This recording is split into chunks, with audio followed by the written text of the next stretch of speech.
Hey, how's it going? Today I'm talking about Overcome the Dragon, RunDisney ramps. This is Running to the Castle, a podcast for slow, back-of-the-pack RunDisney runners on a journey to running magical miles.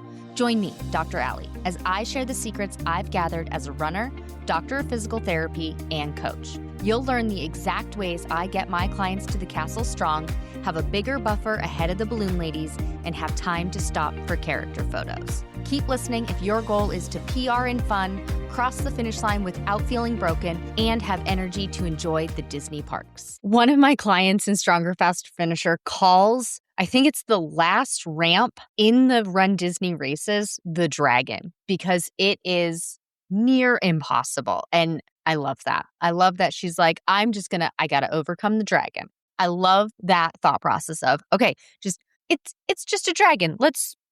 I got this, right? Not that overcoming a dragon is actually easy, but how do you actually overcome the dragon?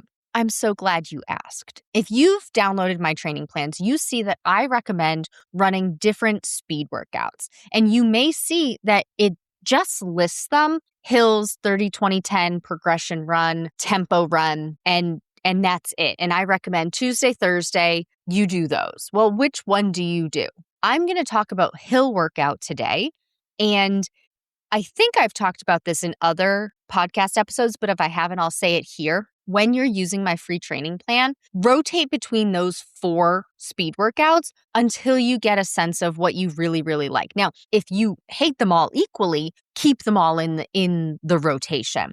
But if there's one that you're like, hate this one, and you hate it because it sucks as a workout, not because it's hard and you need to work on it, then take it out. Like I'm not a huge fan of 30, 20, 10 when I'm regularly on the treadmill. And during the summer months, I am regularly on the treadmill.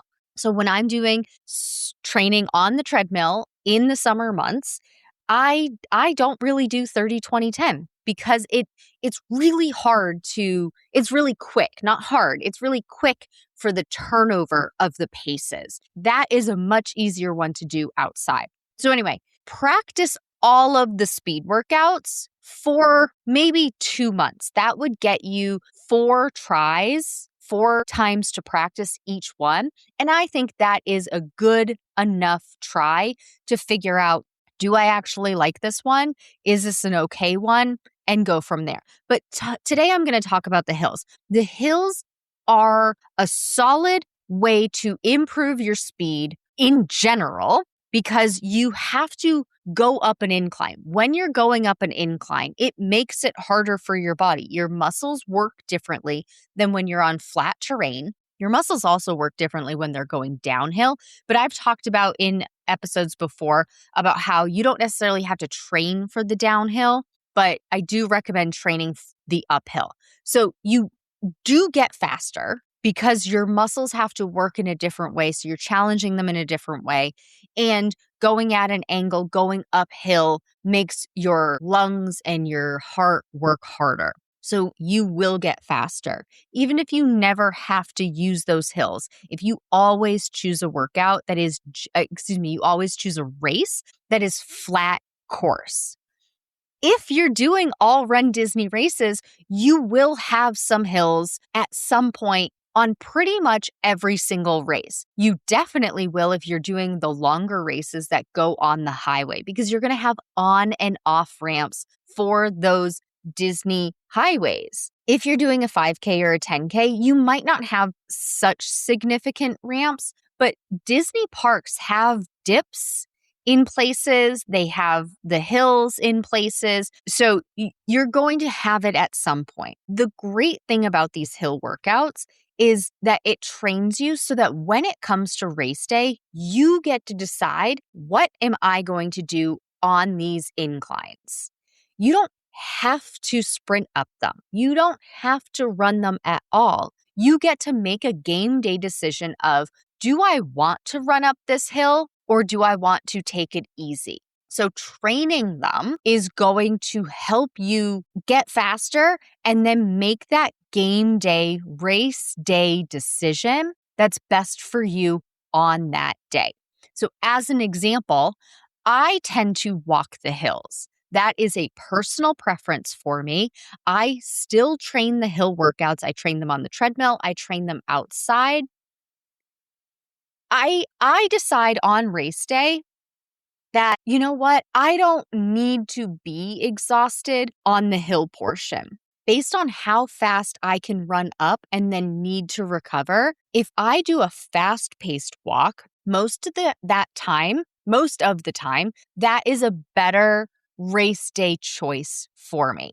But I wouldn't know that had I not been practicing hills for weeks or months leading up to race day.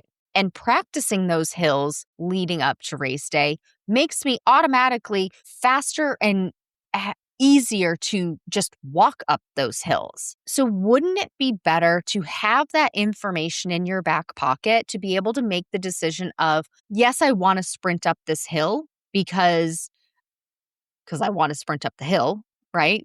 That could be a choice. Or I want to sprint up this hill because I know that the amount of recovery I have afterward won't be detrimental to the rest of my race. But if you've never trained those hills, it could take you 5 to 10 minutes to recover from that sprint up that hill because your body is not used to it. You didn't know how hard to push. And so then it takes 5 to 10 minutes to recover when you maybe should have just walked up it and not need it and be able to pick right back up with your run walk intervals at the end of that incline. But you don't have that choice. You don't have that information to make that choice if you aren't practicing that. Most runners who send me DMs, who work with me in Stronger, Faster, Finisher, they want to get faster. And one way to get faster is a hill workout because, as you remember, every run has a purpose. Some, the purpose is to get faster. Some, the purpose is to run longer, but not faster, right? Some workouts, it's to work on walking pace. Some workouts, it is to work on strength. So every workout has a purpose. And the hill purpose is to get faster on the hills, to build your cardiovascular endurance, build up your fitness so that if you want to, you are trained to run up this hill. So when you're planning out this workout, in total, it's a 45-minute workout. With all of the workouts that I recommend, all of the different speed workouts, 45 minutes is split up into a 10-minute warm-up, 25 minutes of workout, and 10-minute cool down. I encourage you to keep those warm-ups, the warm-up time, and keep the cool down time. You can extend both of those. So if you need a longer warm-up, take a longer warm-up. If you need a longer cool down or want a longer cool down, take a longer cool down. Like when I go for a run, I put an open goal for my cool down. I'm not always close to home. I know when I need to start the cool down, and it's a walk. It's a slow walk. So sometimes it's 15 minutes. I've had it times where it's 20 minutes. It is always at least 10 minutes long. When you're doing the hill workout, if you're doing it outside, find a hill that's significant enough that it mimics an on-ramp. From runDisney race course maps, many of those hills overall increase by about 4 to 6%. So I tell runners, find something that's 5% incline. And you can, you may not know what the actual incline is, but it should be challenging enough that you are tired at the end of 30 seconds of going up that. That feels like a hill that you kind of have to lean forward for if you're walking up it. If you were riding a bike down it, you would start noticing that you're picking up speed, that the pedals are overcoming your feet, and that you are getting faster and faster, right? It should be enough of a hill that you feel that way, that you need to, control yourself. Maybe you're hovering your hands on the brakes, again, riding a bike, to kind of control how much speed you're picking up. If you're on a treadmill, set it to 5% incline. Now, I have heard that some treadmills don't have designated incline increases like that. that they are different or they don't go up that high. Always, always, always do the best you can with what you have. Most treadmills I've interacted with can go to at least 5%. But I do know that some treadmills, you're manually setting it up. So that might have a one and done percent incline.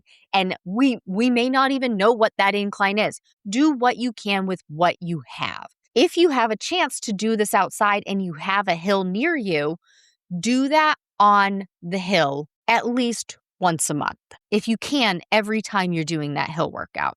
But what you're going to do is you want 25 minutes of working time. And so that is hill sprint, rest and recovery. Those are all part of the working time. Now, many runners will tell me that resting time is way too long. I cut it short and then I go up again. I invite you, if you have that thought, to actually look at what pace you can maintain when you're doing your hill sprint, when you recover and rest shorter than 2 minutes. 2 minutes is the typical amount of time that your muscles need for recovery in order to regenerate the energy to sprint back up that hill again. Can you sprint up that hill at a slower pace? Yes. But my philosophy is on the speed workouts, you want to be hitting that pace, your upper limits for that workout each time. And you may be saying, well, if I recover less, my upper limit is lower. Yes, but is that because your upper limit actually decreased, or is it just because you haven't regenerated the energy in your muscles to repeat that same pace? I have tried this over and over and over again. I have found that beyond 2 minutes, I don't have any extra recovery. Like my heart and my lungs are feeling pretty good. My muscles are feeling pretty good. They're ready to go. And I can really get quite close to that pace that I'm sprinting up the hill. But if I only rest 30 seconds so that I'm still tired for sprinting up that hill, I'm tired for sure, but I can't hit that pace. Is it still challenging my body? Yes. And so you do have to make the decision of, well, is this a way to just challenge my body? Yes. Or should I hit this pace? And for speed workouts, I recommend aiming to hit that pace when you're feeling healthy. I will talk about in another podcast episode about doing what you can on a day that you aren't doing your best. And that goes for cross training, walking, speed workouts, long runs. That goes for that. But let's say you're at your healthiest, you're at your typical day of feeling like you fueled well, you slept well, you're overall feeling good. I recommend trying to hit the same sprint pace each time or more. Basically go into it with, I'm going to run as fast as I can and try and hit that upper limit pace. So in order to do that, you do need to rest at least 2 minutes. If you cut it short, you may not maximize your effort in these workouts. So when you're doing this, it's 25 minutes of hill workouts. Runners in my Stronger, Faster Finisher will start with easy run. You don't necessarily have to do that. You can go straight into the hill workouts. And so if you're doing a hill sprint, it's 30 seconds of sprinting, 2 minutes of recovery. So that counts, that's 2.5 minutes. So in a 25-minute time frame, that's 10 repetitions. Now, if you have taken out 5 minutes because you've done an easy run, adjust how many repeats you're doing. But I do recommend 30-second sprint up that hill and then 2 minutes recovery. So walk down that hill and then stand at the bottom of the hill until your watch beeps that 2 minutes is up. If you're new to this, add a 5-minute rest and recovery in the middle. Give yourself a little bit of extra time to just recover after the halfway point. What pace should you be running? So I recommend pace testing, and you want to sprint up that hill somewhere between your moderate and your hard paces. If you're not too sure, start at moderate and then go from there. If you haven't pace tested, I do recommend you do that. You can also just go with the idea of, I'm going to sprint as hard as I can up this hill. How fast can I go for 30 seconds up this hill? And that's the pace I want. I do like having paces to look at, but it's not the end all be all, right? Like you have something to shoot for so that you know what your upper limits are. Many runners will exceed those paces when they have that. I find that having a number to shoot for makes it so that you're like, okay, I have to get, I don't know, a 10-minute per mile pace because that's my hard pace. I'm going to sprint at a 10-minute per mile pace up this hill. When a runner has that number in mind, whatever that number is for them, when they have that number, that pace in mind, they are more likely to push really hard. Because psychologically, I find that number, like to them, to me even, I'm thinking that number, I'm like, oh my God, like that's hard. I better book it. And then I put even more effort in, as opposed to when I just say, okay, I'm just going to see what I got. I'm going to go hard and see what happens. When I do that, I don't get as high of a pace. I don't hit my upper limits. But when I have a number in mind, I usually surpass it. And the only reasoning I can think of is just psychologically, I have psyched myself out. It's kind of like when you think something's going to be really, really, really bad, and then it happens, you're like, oh, that wasn't that bad. Because it's like you've psyched yourself up, like preparing for the worst. So for this hill workout, it's like, for this hill workout, it's like, oh, that number is hard. I better really push it. And then I do. And then that's what comes out. So when you're doing this, push it. Go hard. Give yourself the time you need to recover so that you can push it each and every repetition. And then do a 10-minute cool down. These paces, this kind of speed workout will help you overall get faster, and it will help you overcome the dragon at runDisney, overcome those inclines, overcome those hills that are throughout the parks, that are on the on and off ramps. If you're on your way to trying to get faster, this is one of those workouts that will help you get you there. Please take what you've learned in this episode and use it to adjust your strategy for your runDisney race training. It's not about doing more. It's about doing the right things in the right balance so you can finish strong, not broken. And if you want personalized guidance specific to your race, your injury history, your running background, and your goals, that's exactly what we do inside Stronger, Faster, Finisher. You'll get step-by-step instructions and a proven system to help you train smarter from start to finish. Join the waitlist today to be the first to know when it opens next. That's all for now. Talk to you soon.